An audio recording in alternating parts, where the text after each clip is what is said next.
கற்றது உலகளவாகவும் கல்லாதது கைமண்ணளவாகவும் இருக்கட்டும். Hello everyone, எல்லாரும் எப்படி இருக்கீங்க? நல்லா இருக்கீங்களா? இனி நம்ம பேசுகிற டாபிக் என்ன அப்படின்னு பார்த்தீங்கன்னா, ரொம்ப நாளுக்கு அப்புறம் ஒரு இன்டர்நேஷனல் டாபிக் நீங்கள் வந்து இந்த வீடியோவில் பேச போகிறோம்.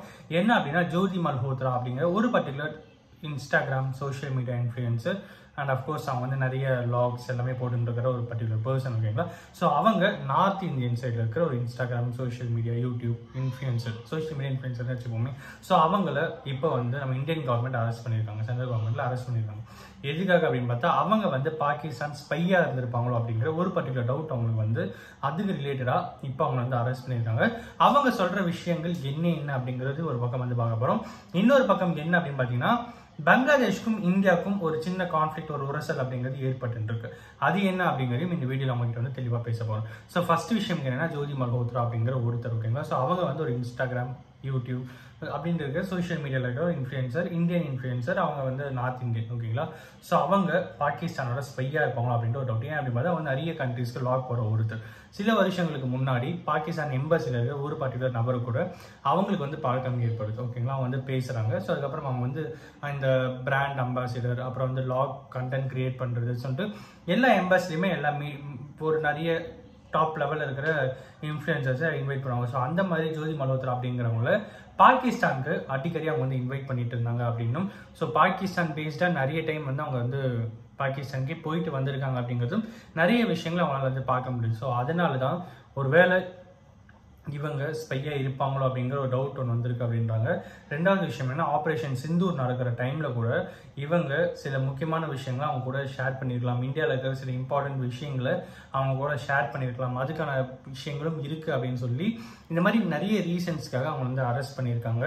ஃபர்தரா இந்த கேஸ் வந்து கண்டிப்பாக ஸ்ட்ரிக்டான லெவலில் தான் நடக்கும். ஸோ அதுக்கப்புறம் இந்தியன் கவர்மெண்ட் இதுக்கான ப்ராப்பர் ஆக்ஷன்ஸை கண்டிப்பாக எடுப்பாங்க அப்படிங்கிறதுல எந்தவித சந்தேகமும் இல்லை. ரெண்டாவது விஷயம் என்ன அப்படின்னு பார்த்தா, பங்களாதேஷ் அப்படிங்கிற ஒரு பர்டிகுலர் கண்ட்ரியோடைய ஒரு பர்டிகுலர் மேனுஃபேக்சரிங்னால தான் திருப்பூர் அப்படிங்கிற ஒரு விஷயமே வந்து இன்னைக்கு வந்து நம்ம ரொம்ப கஷ்டமாக இருந்துட்டு ஒரு சுச்சுவேஷன் இருக்கு. என்ன ஆச்சு அப்படின்னு பார்த்தீங்கன்னா, திருப்பூர் அப்படின்னு வரும்போது எல்லாருக்குமே இந்த காட்டன் அப்புறம் வந்து துணி ரிலேட்டட் நிறைய மேனுஃபேக்சர் பண்ணி சேல் பண்ற ஒரு பிளேஸ் வந்து திருப்பூர். இந்தியாவில் மேக்ஸிமம் நிறைய இடங்கள்ல, தமிழ்நாட்டில் பர்டிகுலராக திருப்பூர் அப்படிங்கிற ஒரு பர்டிகுலர் பிளேஸ் வந்து இருந்துட்டு இருக்கும். ஸோ அப்படி இருக்கும்போது இந்தியாவில் இருக்கிற நிறைய விஷயங்கள் வந்து காட்டன் அப்படின்னு வரும்போது காட்டனை அதிகப்படியாக இம்போர்ட் பண்ணி பங்களாதேஷ் இம்போர்ட் பண்ணி அவங்க என்ன பண்ணுவாங்க அப்படின்னு பார்த்தீங்கன்னா, அவங்க மேனுஃபேக்சரிங்ல வந்து இன்னைக்கு திருப்பூருக்கு டஃப் கொடுக்குற அளவுக்கு பங்களாதேஷ் வந்து துணிகள் வந்து இது பண்ணிட்டு வந்துட்டு இருந்தாங்க, ப்ரொடியூஸ் பண்ணிட்டு வந்துட்டு இருந்தாங்க. ஸோ அப்படி இருக்கிற டைம்ல இந்தியாவுக்கும் பங்களாதேஷ்க்கும் ஒரு 20 கிலோமீட்டர் டிஸ்டன்ஸ் இருக்கிற ஒரு பர்டிகுலர் ஹப் இருக்கு, ஓகேங்களா? அது வந்து ஏர் ஸ்பேஸ் ஹப். அதை வந்து ரெனோவேட் பண்ணி தரணும், அதை வந்து நல்லா ஹைடெக்கா மாற்றி தரணும் அப்படின்னு சொல்லி சைனா கூட அவங்க வந்து கான்ட்ராக்ட் போட்டிருக்காங்க. சைனா வந்து தேர்ட் பார்ட்டியா பாகிஸ்தான் உள்ள வர வச்சு இவங்க கான்ட்ராக்ட் மூலியமா இப்ப இந்த பங்களாதேஷ் இந்த வேலைகள் நடந்துட்டு இருக்கு அப்படிங்கிறது ஒரு பக்கம் வந்து தெரிய வருது. முக்கியமான விஷயம் அடுத்து என்ன அப்படின்னு பாத்தீங்கன்னா, இந்தியால இருந்து இம்போர்ட் பண்ற காட்டனுக்கு சில நிறைய ரெஸ்ட்ரிக்ஷன்ஸை போட்டு அந்த ரெஸ்ட்ரிக்ஷன்ஸை நீங்க வந்து ஃபாலோ பண்ணி தான் ஆகணும் அப்படின்ற மாதிரி இந்தியாவுக்கு அவங்க சொன்னாங்க. பட் இந்தியாவும் பதிலடியா வந்து எந்தெந்த இடத்துல இருந்து எக்ஸ்போர்ட்லாம் பண்ணணும், மேஜரான இடத்துல இந்த இடத்துல நீங்க பண்ணக்கூடாது அப்படிங்கிற மாதிரி இந்தியாவும் பதிலடி கொடுத்துருக்கு அப்படிங்கிறது தான் இந்த வீடியோவில் உங்களுக்கு நான் பேசணும் அப்படின்னு நினைச்சேன்.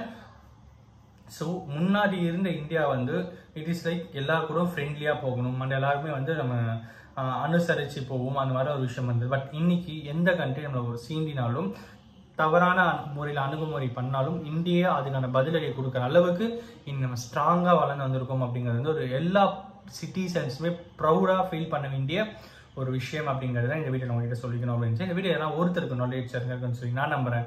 Thanks so much.